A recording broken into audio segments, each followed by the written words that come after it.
Hey everyone, welcome back to Survival Roots. Picture this. You wake up in the middle of the night, short of breath, sheets soaked, and the room feels less like a bedroom and more like an oven. The thermometer says 104 degrees, the grid is down from overload, and that expensive air conditioner on the wall has turned into a silent plastic decoration. Even the little backup fan is useless, just pushing the same trapped heat from one side of the room to the other. And the truth is, for a lot of people, this is not some dramatic survival fantasy. It is a real summer problem. Homeowners trying to cut utility bills, renters stuck in overheated rooms, homesteaders living off-grid, families in rural areas, and practical DIY people who care about smart building and affordable materials all run into the same question. How do you keep a space livable when the power fails or the cost gets out of hand? The good news is, the answer did not begin with modern AC. Long before noisy machines and monthly bills, builders in some of the hottest places on Earth already understood how to cool living spaces using simple materials, airflow, and good design. In this video, I'm going to show you a remarkably low-cost system built on ancient construction logic that can help cool a room with no electricity at all. If you enjoy practical building knowledge, budget-friendly materials, and forgotten solutions that still make sense today, subscribe to Survival Roots. Now let's get into it.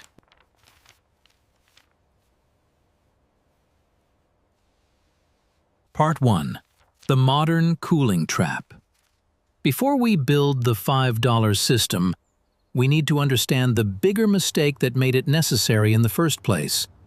One of the strangest things about modern housing is that we now treat cooling like an appliance problem, when, for most of human history, it was a building design problem.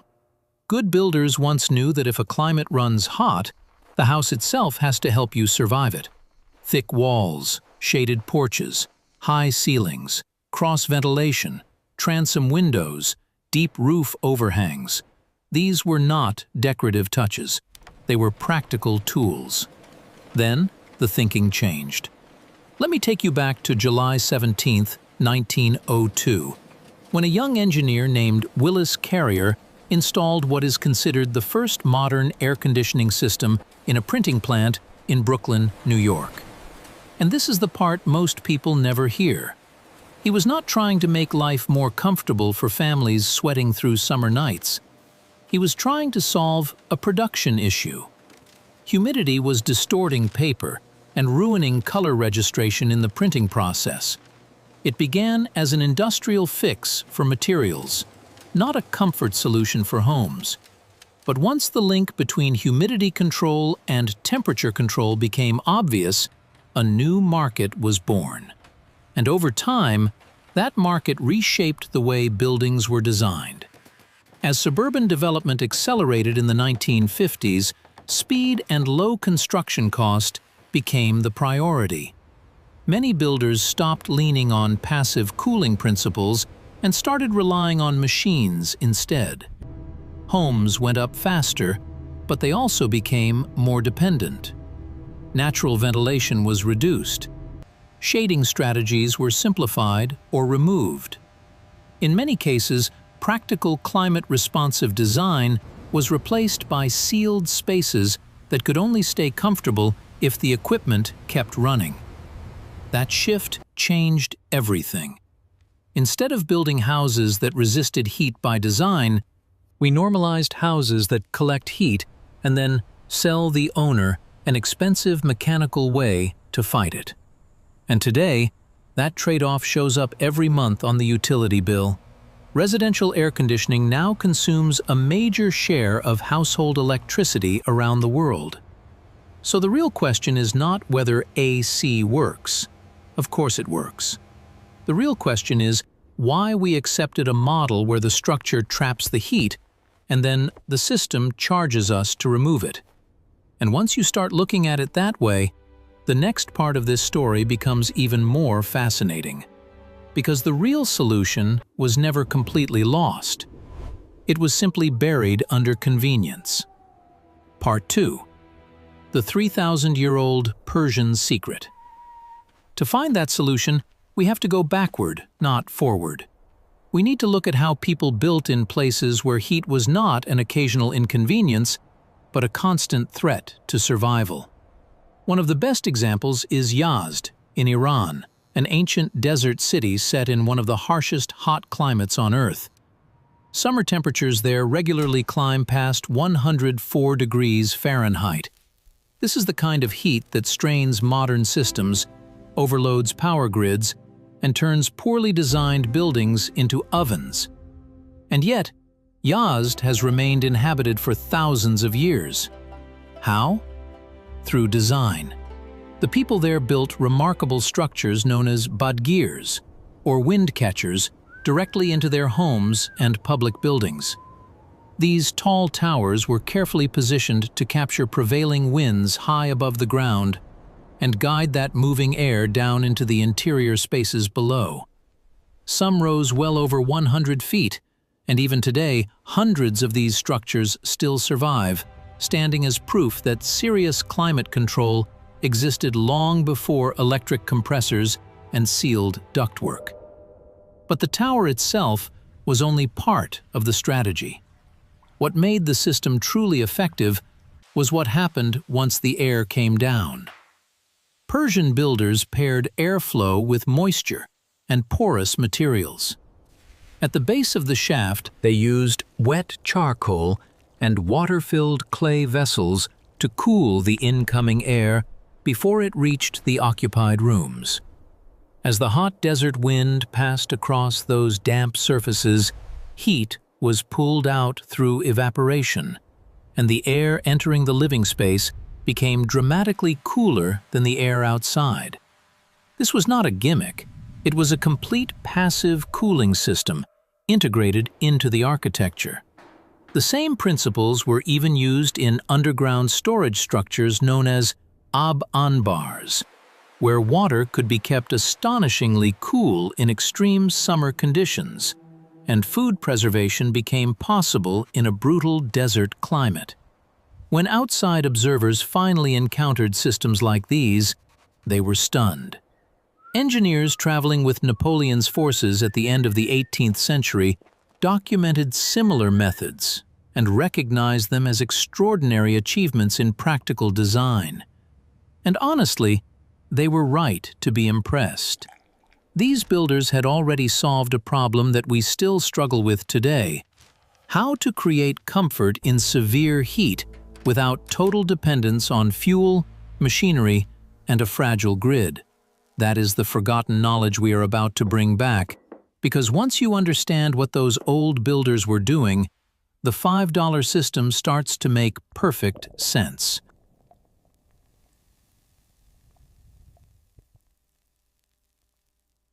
Part 3. The magic material, activated charcoal. Now we get to the real engine behind this low-cost cooling method.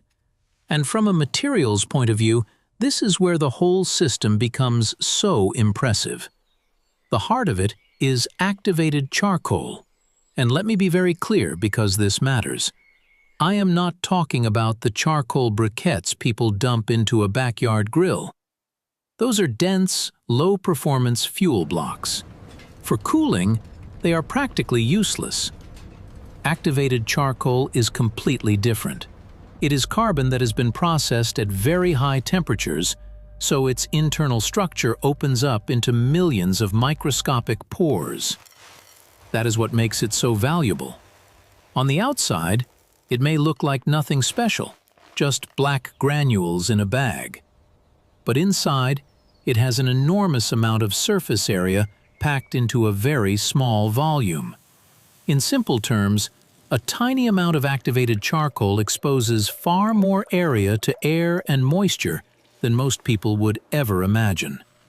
That is exactly why it shows up in serious filtration systems, odor control products, and industrial applications where performance matters. And in this case, that same material property gives us a cooling advantage. Once those pores are saturated with water, the charcoal becomes an incredibly efficient evaporative surface. Instead of water sitting on one flat face, it spreads through a huge network of internal spaces. So when warm, dry air moves across that wet charcoal, evaporation happens across a massive area at once. That is why this simple material performs far beyond what its price suggests. This is also why the method feels so practical from a builder's perspective. You are not relying on a complicated machine. You are using a cheap, available material with a structure that naturally supports heat reduction. It is simple, but it is not crude. It is smart material use. And the most interesting part is that this is not just old wisdom that sounds good in theory. Modern testing has shown that activated charcoal used in evaporative cooling setups can produce a meaningful temperature drop without any grid power at all. So, before we even build the system, we already know the material is doing the heavy lifting. The next question is how that cooling actually happens. And once you understand that part, the logic of this whole design becomes impossible to ignore. Part 4. The thermodynamics of free cooling. So how does it work in real terms? The answer is surprisingly familiar because your own body uses the same principle every time you sweat in hot weather. Evaporation is one of the oldest and most effective cooling mechanisms in nature. When moisture changes from liquid to vapor, it has to pull heat energy from somewhere. In a hot environment, that heat comes from the surrounding air and nearby surfaces. That is exactly what happens here. As warm air passes across the wet, activated charcoal, the water held inside that porous structure begins to evaporate. And as it evaporates, it draws thermal energy out of the moving air. The hotter and drier the air is, the more aggressively this process works. That is why dry climates respond so well to evaporative cooling methods, and why this ancient approach made so much sense in desert regions long before modern mechanical systems existed. What makes activated charcoal especially effective is not just that it can get wet, but that it can hold moisture across an enormous internal surface area. That means the evaporation is not limited to the top of a tray or the outside of one object. It is happening through a huge network of tiny surfaces all at once. From a performance standpoint, that is the advantage. You are multiplying the area where heat exchange can happen using a very inexpensive material. And this is what I want viewers to notice. The heat is not simply being pushed around the room. It is being reduced through a physical process. The incoming air loses energy as the water evaporates, which means the air that comes through the other side feels cooler, softer, and more livable. No compressor, no refrigerant, no high monthly bill, just airflow, moisture, and basic thermodynamics working together the way good passive systems always have. Once you understand that, the rest of this build starts to feel less like a trick and more like what it really is, a low-cost climate control strategy built on sound material behavior and honest physics. Part 5. The bonus benefit: air purification and livestock survival. And this is where the system becomes even more valuable, because activated charcoal is not only helping with temperature, it is also improving the quality of the air itself. That is one of the reasons this material keeps showing up in serious filtration products. Whether it is water treatment, odor control, or air cleaning systems, activated carbon is trusted because its porous structure does more than hold moisture. It also helps trap a wide range of unwanted compounds moving through the air. So, as hot air passes through this damp charcoal layer, you are not just getting cooler air on the other side. In many situations, you are also getting air that smells cleaner and feels less harsh.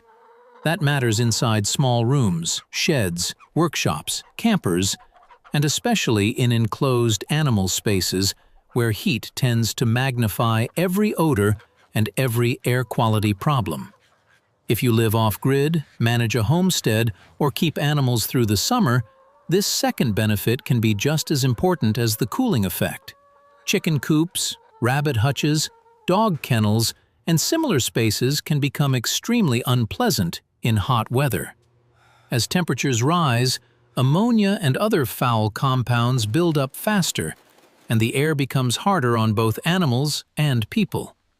In a setting like that, even a simple passive system that cools incoming air and reduces odor at the same time becomes more than a convenience. It becomes a practical welfare upgrade. For poultry, this matters a lot. Once temperatures climb, birds begin to experience heat stress quickly, and poorly ventilated coops can become dangerous far faster than many people expect.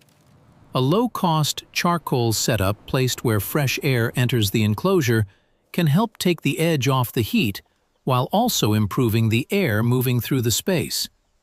That combination is exactly why old building knowledge still deserves our attention. Good materials, placed correctly, can do more than one job at once. And with that in mind, let's move from theory to the build itself. Because this is the part where the whole idea becomes something you can actually put together in your own home, shed, or outbuilding in very little time. Part 6. The step-by-step die build. Now let's build it. One of the reasons I like this setup is that it does not ask for expensive tools, specialized parts, or complicated installation. It is simple, low cost, and based on materials most practical homeowners can find without much effort. The first thing you need is pure activated charcoal, ideally in loose granules, not briquettes, and not anything mixed with lighter fluid additives. The easiest version to find is the kind sold for aquarium filtration. A small bag is usually affordable, and for this type of project, that is exactly the form you want. Then you need a shallow container. A baking tray works, a plastic storage tray works, and even a basic wooden box can work if it is lined well enough to handle moisture. Once you have the materials, spread the charcoal evenly so you create a layer a few inches deep across the base of the tray. You want enough material to give the incoming air a meaningful wet surface to move across, but not so much that the container becomes awkward to place where it needs to go. After that, add water slowly until the charcoal is fully wet. Let it absorb for a few minutes so the moisture reaches deep into the pores. Then comes the part people often get wrong. Drain off any standing water. The charcoal should be saturated, but not submerged. Think of the texture you want as more like a heavy wet sponge than a pan full of black soup. If water is pooling above the surface, airflow is blocked and performance drops. Now, placement matters just as much as the material. Do not set this in the middle of the room and expect great results. The goal is to intercept incoming air. Put the tray low to the ground, near the coolest open window, beside a shaded opening, or below a drafty door where air naturally enters. That way, the moving air has to pass over the wet charcoal before it reaches the room. In other words, the tray needs to act like a gateway, not a decoration. If you have decent natural airflow, the passive version may be enough. But if you want stronger performance, even a very small fan aimed across the wet surface can increase evaporation and move the cooled air farther into the space. At that point, you are still working with a very low-energy, low-cost system, but one that starts to feel surprisingly effective for how simple it is.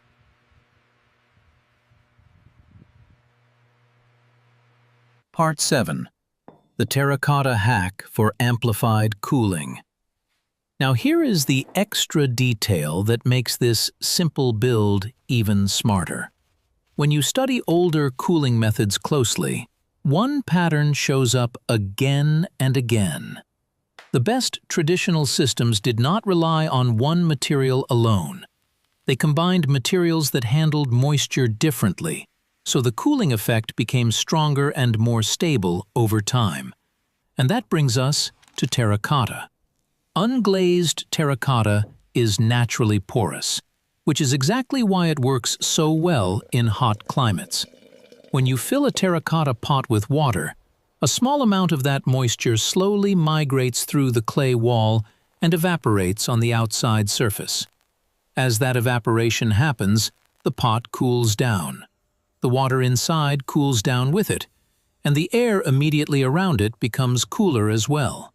It is a very old principle, but it is still one of the most elegant examples of passive cooling through material behavior. Now place that water-filled terracotta pot right next to your wet charcoal tray, and the system starts working as a pair instead of as two separate pieces. The terracotta helps create a cooler, moister microclimate around the tray, while the charcoal continues using its massive wet surface area to cool the moving air. In practice, the two elements support each other. One stabilizes moisture, the other accelerates evaporation across more surface. That combination is what makes the setup feel far more capable than its cost suggests. And the beauty of it is how affordable it remains. A plain, unglazed terracotta pot usually costs just a few dollars at any garden center. Plug the drain hole loosely with a bit of cloth, fill it with water, and place it beside the tray. That is it. With almost no complexity added, you have upgraded a basic cooling tray into a more complete passive system rooted in the same construction logic that kept hot climate buildings livable long before electric cooling became standard. And as effective as that sounds, this is the point where we also need to be honest about what the system can and cannot do. Because with any passive strategy, climate conditions always matter. Part 8. Expectations, limitations, and maintenance.